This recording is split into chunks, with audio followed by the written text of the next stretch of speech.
Selamat pagi Pak Kusno, Mas Awas dan teman-teman semua. Saya Karisa Ceri Setianto dengan NIM akhir 016. Saya akan menjelaskan ujian akhir praktikum Kombiopra. Untuk soalan pertama, ada sebuah sensor termistor untuk mengukur suhu tubuh, di mana suhu tubuh ini didapatkan dari hasil sinyal listrik yang didapatkan dari permukaan kulit. Tetapi untuk menentukan suhu tubuhnya ini diperlukan resistor yang akan mempengaruhi hasil dari sinyal listrik tersebut. Sehingga dibuatlah sebuah model matematis dalam bentuk polinomial yaitu VR sama dengan AO sama dengan A1 kali R sama dengan A2 R pangkat 2. Kemudian ditambah seterusnya hingga N dikali dengan R pangkat N. Di mana VR ini adalah tegangan listrik yang didapatkan dari sensor pada resistansi R, dan R ini adalah variabel independen yang mempengaruhi V. Kemudian disediakan juga koefisien-koefisien yang harus kita cari, yaitu AO, A1, A2, hingga AN. Dan cara mencarinya itu membutuhkan data-data eksperimental yang sudah disediakan, yaitu data R dan data V. Tugas yang pertama adalah dengan menggunakan metode interpolasi Lagrange untuk menentukan rumus standar polinomial orde 4. Kemudian tugas yang kedua adalah untuk mencari sinyal listrik ketika R-nya itu adalah 10 ditambah dengan NIM per 10 pangkat 9. Dengan NIM saya 016 sehingga R-nya nanti menjadi 10 ditambah dengan 16 per 10 pangkat 9. Kemudian tugas yang ketiga adalah dengan menentukan galat mutlak dan juga galat relatif dengan nilai eksaknya itu 0,75 volt. Maka untuk mengerjakan tugas ini, yang pertama kita dapat deklarasikan terlebih dahulu library yang akan diperlukan, yaitu library NumPy untuk mencari secara numerikal untuk melakukan model matematis. Kemudian yang kedua ada import PyLab, di mana PyLab ini berguna untuk nanti kita memplot data hasil perhitungannya. Kemudian bisa kita deklarasikan data awalnya, yaitu data R dan data V sesuai dengan di soal, di mana R-nya ini adalah variabel independennya dan V adalah variabel dependennya. Kemudian untuk soal yang pertama, kita bisa menentukan rumus standar polinomial orde 4. Yang pertama, kita deklarasikan terlebih dahulu initial value dari variabel polinom, di mana polinom ini akan menjadi variabel yang menyimpan rumus standarnya nanti. Kemudian kita bisa cari jumlah data atau panjang data, di mana N sama dengan ln R. Kemudian kita deklarasikan kembali lagi untuk variabel hasil interpolasi V, yaitu venue sama dengan np.zeros. Jadi nilai awalnya nanti adalah 0, dan data venue-nya ini akan berbentuk float, yaitu desimal. Kemudian dengan metode interpolasi Lagrange, kita bisa buat perulangan for, di mana for i dalam range 0 hingga n. Kemudian kita deklarasikan kembali untuk nilai awal pembilang dan penyebut, yaitu num sebagai pembilang dan masing-masing dan denum sebagai penyebut. Dan keduanya ini nilai awalnya adalah 1. Kemudian kita menggunakan rumus dari metode interpolasi Lagrange, di mana perulangan J untuk for J dalam range 0 hingga N, ketika I-nya itu tidak sama dengan J, maka bisa berlanjut pada rumus selanjutnya. Kenapa? Karena apabila I sama dengan J, maka nanti di bagian penyebutnya ada 0, dan 0 itu tidak dapat didefinisikan ketika sebagai pembilang, sehingga ini dihindari. Ketika I tidak sama dengan J, maka numnya itu bisa dikali dengan polinomial dari X minus RJ. Kemudian denumnya ini dikalikan dengan perbedaan dari data RI dengan data RJ. Kemudian setelah perulangan ini selesai, nanti ditambahkan dalam polinomial itu di mana VI sesuai dengan num per denum. Ini sudah kita dapatkan rumus standar dengan cara metode interpolasi Lagrange. Kemudian setelah kita dapatkan rumus standarnya, kita bisa tentukan nilai tegangan listrik apabila resistansinya tadi adalah 10 tambah dengan NIM per 10 pangkat 9 untuk nomor yang kedua. Kita deklarasikan terlebih dahulu NIM saya yaitu 16. Kemudian saya cari R dari NIM-nya ini yaitu 10 ditambah dengan NIM per 10 pangkat 9. Kemudian kita cari V NIM di mana kita bisa langsung panggil saja fungsi dari polinomnya jadi polinom dalam kurung R NIM. Kemudian untuk poin yang ketiga itu menentukan galat mutlak dan galat relatifnya, di mana exact value-nya adalah 0,75, sehingga kita bisa cari untuk galat mutlaknya, yaitu absolut dari selisih exact dengan venim. Kemudian untuk galat relatifnya, kita bisa bagi galat mutlak per exact dikali dengan 100, sehingga nanti bentuknya adalah persen. Kemudian kita bisa tampilkan seluruh hasil perhitungan dari poin 1, 2, dan 3. Yang pertama, kita bisa print untuk rumus polinomialnya dengan tadi memanggil variabel polinom.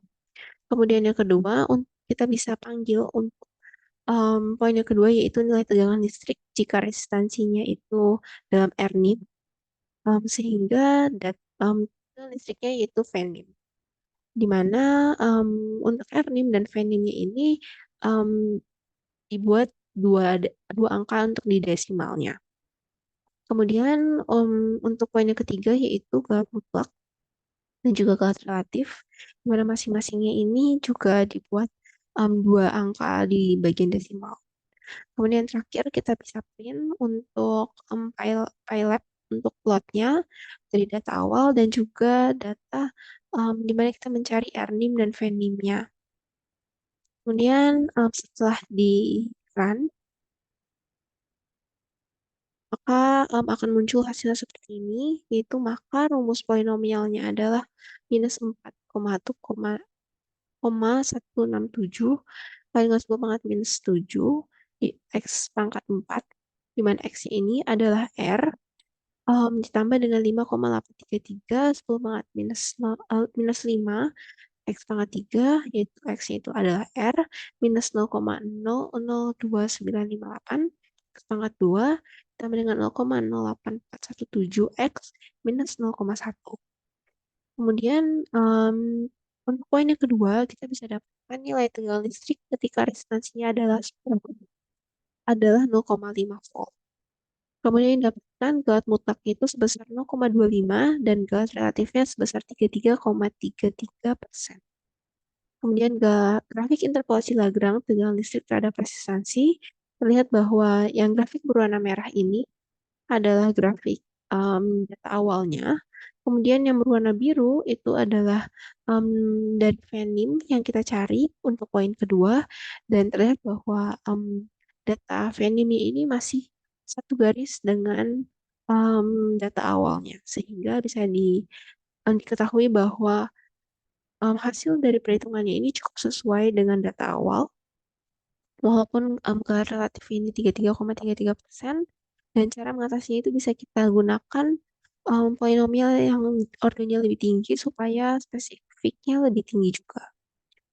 Itu adalah untuk pembahasan soal pertama. Kemudian karena NIM saya NIM genap, maka saya mengerjakan soal nomor 3 NIM genap.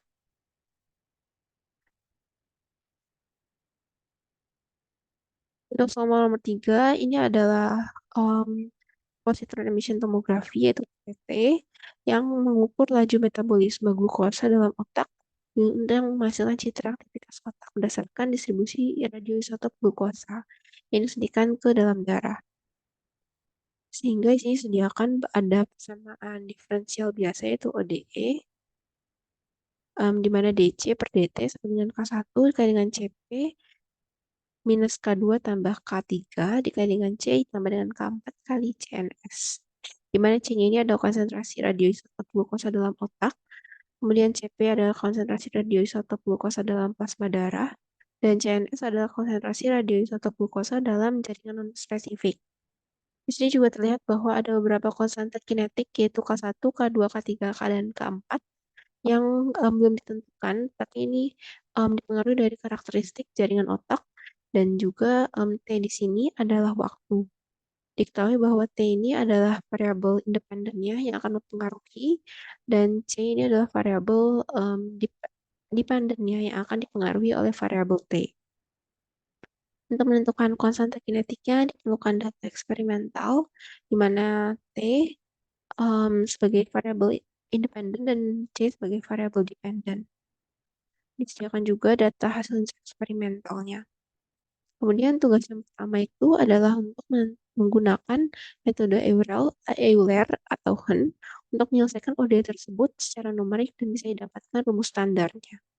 Kemudian yang kedua adalah menggunakan metode ekstrapolasi Richardson untuk menentukan radioisotop glukosa, konsentrasinya, apabila waktu pengambil citranya adalah 30 menit. Kemudian yang ketiga juga mencari gelat mutlak dan juga gelat relatif ketika exact value dari konsentrasi radioisotop glukosa dalam jaringan otaknya itu adalah 1,2. Sehingga kita bisa yang pertama kita lakukan adalah mendeklarasikan library yang akan kita gunakan. Pertama adalah library NumPy, di mana library NumPy ini juga sama fungsinya, yaitu untuk menggunakan fungsi-fungsi numerik. Kemudian library SIMPy ini karena akan kita gunakan simbol K1, K2, K3, dan K4. Kemudian library matplotlib .pylab, di mana library ini akan kita gunakan untuk memplot, tapi bedanya untuk library ini kita bisa memplot dua data secara sekaligus, kita bisa langsung melihat perbandingannya. Kemudian untuk library yang terakhir adalah Pretty Table untuk memasukkan nanti data-data yang sudah kita cari dalam tabel. Kemudian yang pertama kita bisa deklarasikan data awalnya di mana waktu adalah data T, kemudian variabel C underscore jar underscore otak adalah data C. Kemudian kita bisa deklarasikan variabel simboliknya menggunakan library SIMPy tadi, di mana deklarasi variabel simboliknya meliputi T, C, K1, K2, K3, dan K4. Kemudian sesuai dengan soal, yaitu menggunakan metode Euler atau Hen untuk menyelesaikan ODE secara numerik. Di sini saya akan menggunakan metode Euler untuk menyelesaikan ODE tersebut. Yang pertama ini kita deklarasikan terlebih dahulu untuk tabel, untuk di mana tabelnya ini nanti akan berguna untuk kita memasukkan data hasil perhitungan numerik untuk membandingkan dengan data hasil eksperimental, di mana tabelnya ini meliputi kolom T, kolom C, dan kolom C, di mana kolom yang terakhir ini adalah C dari perhitungan rumus standar. Yang pertama kita membutuhkan data CP dengan cara mencari diferensial dari data yang sudah diberikan. Dari data ini kita bisa cari diferensialnya pertama dengan mencari terlebih dahulu panjang datanya, yaitu waktu, di mana panjang datanya ini adalah N. Kemudian karena kita mencari data CP, maka kita bisa deklarasikan initial value dari CP yaitu 0. Kemudian untuk mencari diferensialnya, kita gunakan ulangan for, di mana I dalam range 0 sampai N. Kemudian kita ketahui bahwa delta T-nya ini adalah 1. Kemudian for J dalam range 0 sampai N juga. Untuk J tidak sama dengan 1, maka delta T-nya itu dikalikan dengan dirinya sendiri, di mana T minus waktu J dibagi dengan waktu I minus waktu J. Sehingga ini kita bisa dapatkan nilai dari perbedaan waktunya. Kemudian setelah kita bisa dapatkan perbedaan waktu, kita cari CP-nya, di mana CP ini adalah C jar otak untuk data I sesuai dengan delta T. Setelah kita dapatkan data CP-nya, kita deklarasikan kembali untuk ODE sesuai dengan soal, yaitu K1 dikali dengan CP minus K2 tambah K3 dikali dengan C tambah dengan K4 dikali dengan C. Di mana rumus standarnya ini kita bisa deklarasikan kembali untuk memanggil dengan simbol dengan library SIMPy tadi. Kemudian kita bisa selesaikan ODE tersebut secara numerik setelah kita dapatkan rumus standarnya. Karena tadi kita belum mengetahui konstanta kinetiknya, maka kita bisa perkirakan bahwa K1, K2, K3, dan K4 ini adalah sama, yaitu 0,1. Kemudian ini adalah fungsi yang bisa kita panggil dalam fungsi f, di mana variabel yang mempengaruhinya itu adalah t dan c. Kita bisa dapatkan CP. Dan nanti ketika kita memanggil fungsi f ini, yang terpanggil adalah K1 dikali dengan CP dikurangi dengan K2 tambah K3 dikali dengan C tambah K4 kali C. Kemudian setelah fungsi f, kita bisa buat fungsi kembali, itu fungsi ODE underscore solver underscore Euler, di mana variabel yang mempengaruhi adalah variabel f, variabel t, dan variabel y0. Di mana di sini juga kita bisa cari kembali untuk n sama dengan len t, yaitu panjang data dari t adalah n. Kemudian y-nya sendiri ini deklarasi awalnya itu adalah zeros. Kemudian untuk dat Y0 itu adalah data Y ketika datanya itu data ke 0. Kemudian kita gunakan ulangan for, yaitu I dalam range 1 hingga N. Kita bisa cari jarak dari data T pertama dengan data sebelumnya, yaitu dalam H. Kemudian kita cari Y-nya, yaitu YI sama dengan YI minus 1 ditambah dengan H dikali dengan F. Ini memanggil fungsi F dari fungsi sebelumnya. Kemudian ini kita dapatkan return Y. Sehingga untuk menghitung solusi numeriknya, kita bisa langsung panggil saja dalam variabel cenum. Ini adalah hasil dari perhitungan solusi numerik yang bisa menggunakan fungsi ODE solver Euler, di mana untuk variabel F ini tetap variabel F, kemudian variabel T-nya itu kita masukkan data waktu, kemudian variabel Y0 kita masukkan data cejar otak. Kemudian setelah perhitungan solusi numeriknya selesai, kita bisa langsung masukkan perhitungan solusi numerik tersebut ke dalam tabel, yaitu kita gunakan perulangan for I dalam range 0 hingga N. Maka tabel at row-nya ini juga ditambahkan sesuai dengan variabelnya, di mana tadi yang pertama itu adalah kolom waktu, sehingga kita masukkan data waktu. Kemudian kolom kedua ini adalah data dari eksperimental C. Kemudian kolom ketiga adalah data dari hasil numeriknya. Kemudian untuk poin yang kedua yaitu menentukan konsentrasi ketika waktunya itu 30 menit dengan cara Richardson extrapolation. Karena data yang diberikan ini adalah data dari 0 hingga data ke-25, sehingga data ketika waktu 30 itu sudah di luar dari data ini, sehingga kita gunakan ekstrapolasi. Cara yang pertama, kita akan mencari terlebih dahulu untuk intervalnya, yaitu waktu pertama, data waktu pertama dikurangi dengan data sebelumnya, kita bisa dapatkan interval dari masing-masing waktu.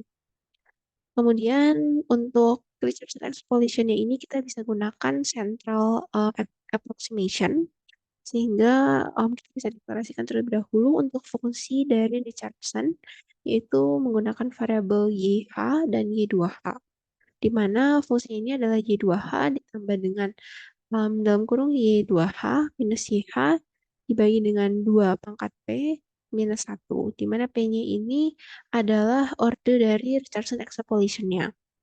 Kemudian karena kita menggunakan central difference approximation, maka kita bisa cari untuk approximation waktu 2H, yaitu NP range dengan variabel 0, 30 plus A, dan 2 kali dengan H.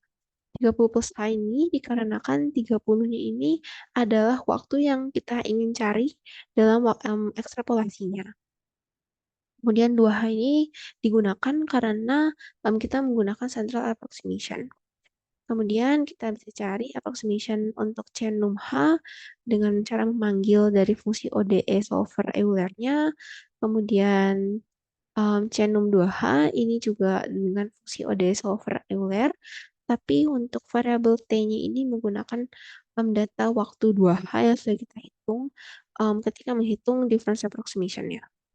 Kemudian setelah didapatkan waktu 2H, Cenum H, dan Cenum 2H, kita bisa langsung cari um, approximation ketika waktunya 30 menit.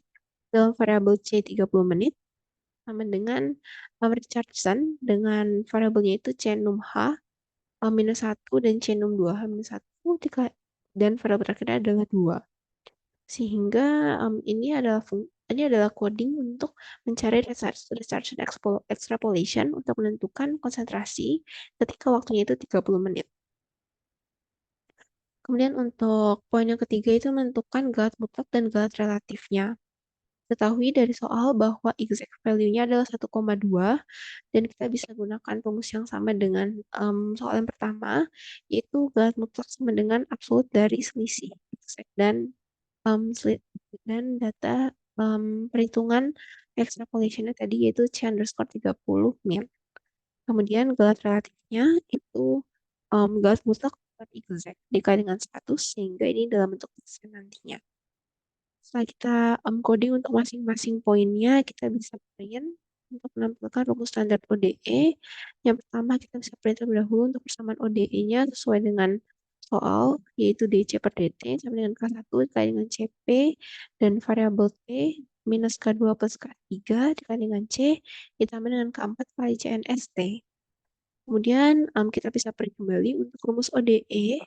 Ini kita panggil rumus standarnya tadi adalah CT sama dengan rumus standar. Kemudian untuk menampilkan tabel solusi numerik, kita juga bisa panggil untuk table. Kemudian untuk hasil ekstrapolasinya juga kita panggil dalam C_30 min. Kemudian dibatasi untuk untuk 2 angka di desimal. Kemudian yang selanjutnya untuk poin yang ketiga adalah untuk menampilkan hasil perhitungan galatnya, yaitu galat mutlak dan galat relatif, masing-masing juga 2 angka di desimal. Kemudian terakhir kita bisa tampilkan grafik perbandingan hasil data eksperimental dan solusi numeriknya.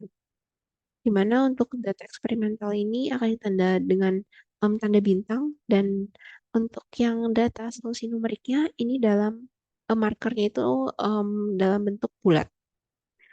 Kemudian setelah di run,